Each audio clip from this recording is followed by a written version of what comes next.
Bonjour à tous, j'espère que vous allez bien. Je continue mon format vidéo parce que j'avais dit: «Oh, c'est plus facile pour moi à faire», je crois, en fait, finalement, puis ça m'amuse un peu plus que d'être à l'écrit. Et aujourd'hui, j'ai envie de parler de cailloux. Ouais, je parle toujours de trucs bizarres et bah là, aujourd'hui, je vais parler de cailloux. C'est un exercice que je conseille à énormément de gens qui viennent me voir. En fait, je dirais qu'on en a tous plus ou moins besoin. Peut-être que ça peut être quelque chose d'intéressant à faire aussi en ce début d'année, hein, sans parler de résolution, de bonne attention, mais peut-être que ça peut être l'occasion de faire le point un petit peu sur ce qu'on est en train de traverser en ce moment et de se dire: «Bah, en fait, de quoi j'ai besoin pour me sentir bien?» Et c'est là que mon exercice des cailloux va rentrer en jeu. Alors moi, je l'amène d'une autre manière en sophrologie parce que forcément, je travaille un peu plus sur des outils de respiration, des mouvements répétés, et cetera. Mais de manière un peu plus concrète et pratico-pratique, c'est ce que je vais donner comme consigne, comme devoir à la fin de la séance, pour pouvoir travailler un petit peu plus dessus. Et donc du coup, à la fin de la séance, souvent c'est des séances qui ont un peu pour thème le lâcher prise, se libérer de ses blocages, et cetera. Et ben, je vais parler de ce fameux exercice des cailloux. Les cailloux, en fait, moi j'utilise des cailloux, mais utiliser n'importe quoi, hein. Là, franchement, cet exercice, il est génial pour booster la créativité. On peut faire un peu ce qu'on veut. Et ben, l'idée, c'est un peu contraignant cette histoire, mais volontairement. C'est de rassembler autour de soi des objets, des cailloux, des galets, mais ça peut être des bocaux en verre, ça peut être des boules de papier. Vous faites ce que vous voulez, ce que vous avez sous la main, mais quelque chose qui soit quand même volontairement un peu gros. Quelque chose qui soit volontairement en assez grande quantité pour que vous puissiez aller piocher dedans. Quelque chose de plutôt lourd. Vous allez voir pourquoi c'est intéressant. C'est pour ça que quand je dis cailloux, en fait, non, prenez pas des cailloux, c'est tout petit un caillou. Moi, je préfère des galets, prenez des palets, prenez ce que vous voulez, mais un truc, des pommes de terre même, mais un truc qui a un petit peu de consistance, qui est un petit peu gros, qui prend de la place. Comment ça va s'organiser cette histoire? Il faut faire la liste, donc là on peut passer par écrit, de toutes les choses qui nous freinent dans notre vie. Alors les choses qui nous freinent, qui nous empêchent d'avancer sereinement, ça peut être des choses très simples. Je donne toujours le même exemple parce que j'ai majoritairement des femmes quand même qui viennent me voir. Ça peut être une question d'épilation. Ok, je m'explique. Là, on est en hiver, c'est plus en été, je crois que les femmes me confient le plus ce problème-là. Mais c'est pour montrer qu'on peut avoir des blocages qui sont assez anodins d'apparence, mais qui peuvent vite nous prendre la tête. C'est cette question d'épilation. Est-ce que je dois m'épiler? Comment? Par quels moyens? J'en ai marre, je dois encore le faire, et puis etc., etc. C'est ce que j'appelle la charge mentale. La charge mentale de devoir organiser peut-être le repas, de faire le ménage, de devoir organiser des rendez-vous, de devoir faire ci, de devoir faire ça, de devoir prendre les transports pour aller au boulot. Ça peut être énormément de choses, mais entre guillemets, là, ce sont des choses qui sont plutôt anodines et qui vont se répéter malheureusement dans le temps. Et en fait, mais qu'est-ce que ça occupe de la place, ça, finalement, sur une journée, sur une semaine, sur un mois, sur une année? Ça peut être des choses qui sont un peu moins légères. Mais je commence volontairement par le plus léger parce que ça, c'est plus simple. Ça peut être des personnes qui ont subi des violences, qui ont subi peut-être des violences il y a des années et des années, mais qui n'arrivent pas à s'en débarrasser de l'impact psychologique et physique que ça a pu avoir. Ça peut être des femmes qui ont du vaginisme, ça peut être des peurs, un manque de confiance en soi, des phobies, des tocs, ça peut être énormément de choses en fait finalement ces blocages. L'idée finalement c'est de faire la liste, donc on peut passer, on a dit par écrit, de tout ce qui nous bloque au quotidien. La peur de ceci, le fait de devoir faire ça. Et puis il y a ça auquel je dois toujours penser. Puis le fait d'être toujours en train d'anticiper le pire, et ci, et ça. Ça peut être des choses très simples, des choses très basiques, des choses qui se répètent, des choses qui sont venues juste une fois dans notre vie, mais qu'on traîne tout au long des années. Ça peut être n'importe quoi. En général, quand on fait cette liste, elle est quand même plutôt longue. Ou alors on a un énorme boulet qu'on se traîne, un énorme poids, hein, je vais revenir sur cette histoire de boulet. Et dans ce cas-là, il y en a peut-être pas beaucoup, mais peut-être que c'est un énorme truc. Ou peut-être que finalement on pensait que c'était un gros truc, mais qu'on peut le décomposer en plein de petits trucs. Souvent, ce que je vais dire aux gens dans ce devoir-là, c'est pensez à tout ce qui vous fait râler dans le quotidien. Ça peut être les embouteillages, ça peut être de regarder les infos à la télé, ça peut être plein de choses, mais c'est forcément un indicateur de «Ah, il y a un truc qui me dérange dans ma vie». Un truc qui potentiellement se répète, un truc pour lequel je peux avoir du contrôle ou pas du tout, parce qu'on a peu de pas avoir de contrôle sur telle ou telle situation. Mais en tout cas, c'est un truc finalement qui nous empêche de nous épanouir et de nous sentir bien dans notre vie. Et on a souvent une multitude de poids, de boulets, de blocages. Moi, j'aime bien cette histoire de boulet. Le boulet, c'est le boulet du fantôme, hein. Accroché à une chaîne et puis on traîne à nos chevilles et puis en fait tout au long de notre vie on est comme ça en train d'avancer, oui j'ai monté à la main, on est en train d'avancer et puis de se dire aïe aïe aïe mais qu'est-ce que c'est lourd, ça me courbe le dos et puis en fait j'ai l'impression de pas avancer quoi. C'est ce genre de choses là. Une fois qu'on les a listées, Ça peut prendre du temps, on fait pas ça en une fois, hein. On peut mettre 2 semaines à faire sa liste des blocages. L'idée, c'est quand même de se poser suffisamment de temps pour pouvoir se dire, il y a ça aussi, puis il y a ça, et puis il y a ça, et puis il y a ça. Peut-être que c'est un exercice qu'on peut faire avec son conjoint, avec un membre de sa famille, avec sa meilleure amie, parce que peut-être qu'il va dire, ah bah si, tu râles toujours pour ça, toi. Ah oui, c'est vrai que je râle pour ça. Pourquoi je râle? C'est vrai que ça me saoule de faire ça tout le temps et d'avoir à m'en occuper. Ah ouais, ok, peut-être que je peux le mettre en boulet, en blocage. On revient sur mon idée des cailloux, des pommes de terre, des bocaux en verre, tout ce que vous voulez, des boules de papier. Et bien en fait, on va les rassembler et on va écrire dessus. Prenez un marqueur, tout ce qui va marcher, hein, ça va dépendre de la matière. Et puis vous allez avoir un poids, un boulet, hein, je sais pas, qu'est-ce que j'ai moi sous la main? Je sais pas grand-chose.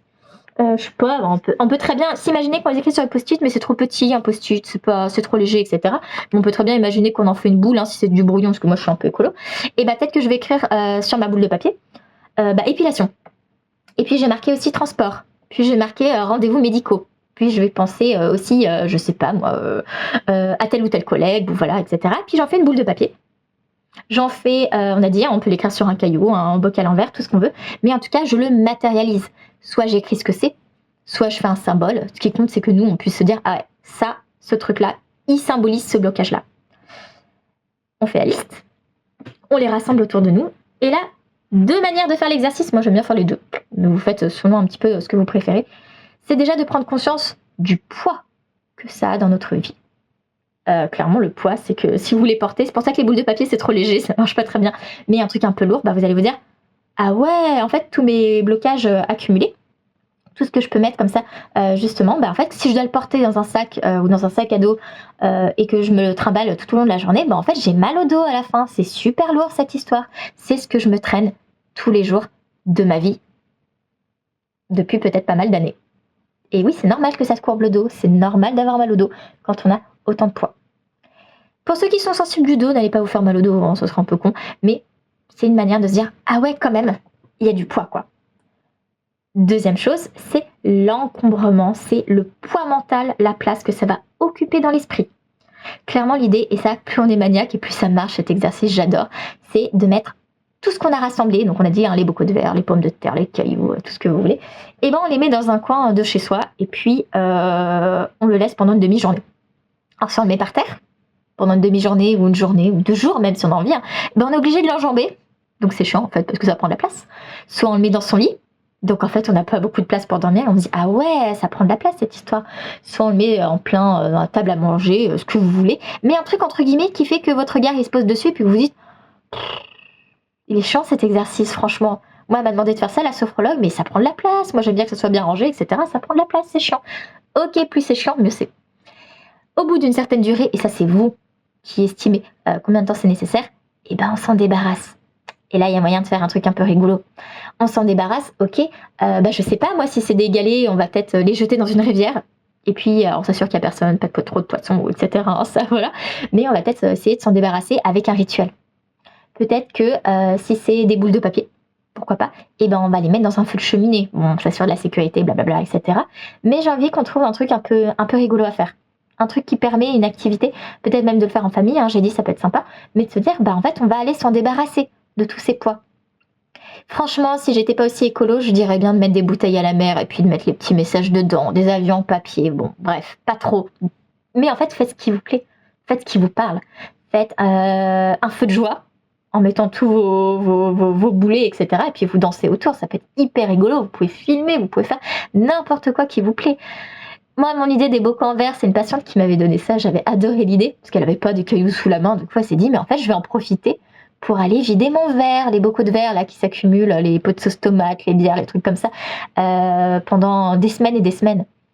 Faut bien aller les transporter, du coup c'est pesant. Moi, elle était enceinte, donc je lui ai dit, faites-le avec votre conjoint pour pas que vous partiez toute seule. Et puis en fait, il y a l'action d'aller les mener au conteneur en verre, et puis de les jeter, les bouteilles en verre. Et puis on entend je sais pas faire le bruit, hein, mais du truc qui éclate, quoi. Il y a un truc satisfaisant. Ça, c'est tout ce qui est SMR dans les bruits un petit peu comme ça qui font du bien. Mais pourquoi pas? Ça permet de se débarrasser de tous ces bocaux en verre, alors que ça faisait des mois et des mois qu'on devait les jeter et que ça s'accumulait. Et puis aussi de prendre conscience, qu'en fait, les blocages, on peut travailler dessus. Alors on est bien d'accord, c'est pas magique. C'est parce que j'ai identifié un blocage et que je m'en suis à peu près débarrassée en faisant un truc rigolo que le blocage il va partir. Non, là c'est juste une question en fait de faire le point. De faire le point sur, mais en fait, comment on aimerait que notre vie elle soit. Qu'est-ce qui nous gêne là, à l'heure actuelle dans notre vie? Qu'est-ce qu'on a envie de mettre en place pour ne plus que ça, cette situation ou cette personne ait autant d'impact sur nous? Et finalement, boulet après boulet, poids après poids, ben on commence par les plus simples, on commence par les plus légers, on commence peut-être par cette question d'épilation ou de transport ou que sais-je, ben on va trouver des compromis. On va dire, ok, ça j'ai identifié que c'était quelque chose qui me faisait râler, qui me ralentissait dans ma vie, et ben qu'est-ce que je pourrais mettre en place petit à petit, hein, on fait ça à son rythme, ben pour que ça soit une charge un petit peu moins lourde. Et plus ça va aller, plus on va travailler comme ça petit à petit sur ces boulets, sur ces poids qu'on se traîne au quotidien, plus on va alléger notre charge. Et il y en aura toujours des boulets qui vont se rajouter tout le temps parce que la vie elle est comme ça et puis voilà. Mais il y en a certains, avec le temps, avec la distance, avec plein de choses qui vont arriver, ils vont s'alléger. Voir peut-être les chaînes, on a dit les boulets qui sont reliés par les chaînes à nos chevilles, peut-être qu'il y a même des chaînes qui vont se casser et que véritablement on va pouvoir se débarrasser de certaines choses. Du coup, j'ai envie de dire cet exercice des cailloux, c'est juste un préambule. C'est juste une étape pour se dire, là, aujourd'hui dans ma vie, il y a ça que je me traîne, et j'ai plus envie de me les traîner. Et à partir de maintenant, je vais essayer de prendre certaines choses en main, parce qu'on peut pas tout contrôler, mais je vais essayer de trouver des solutions, des choses qui me conviennent à moi, pour justement m'alléger de ces boulets, de ces poids, de ces freins que je me traîne au quotidien. Voilà, c'était mon explication des exercices, de l'exercice des cailloux que j'aime bien faire. Et puis moi, je suis toujours hyper curieuse de voir comment les gens ils l'ont amené en général, genre là 2-3 semaines. Puis je leur dis, alors, vous avez réussi? Puis des fois, ils ont juste réussi à faire la liste et c'est déjà bien. Et je dirais que c'est l'étape principale, de faire la liste. Et puis s'ils ont pu le matérialiser par quelque chose d'un peu créatif, un truc qui leur ressemble, ça peut être mais n'importe quoi, mais un truc voilà qui est un peu rigolo parce que le but c'est d'amener de la légèreté, et tant mieux. Et puis comme ça après, on reprend la liste et puis nous on bosse dessus petit à petit. Voilà, j'espère que cette vidéo elle vous a plu. 12 minutes, ouais quand même, j'ai parlé longtemps, moi je me répète, mais c'est pour que vous compreniez un petit peu le mécanisme de cet exercice. À bientôt pour une nouvelle vidéo.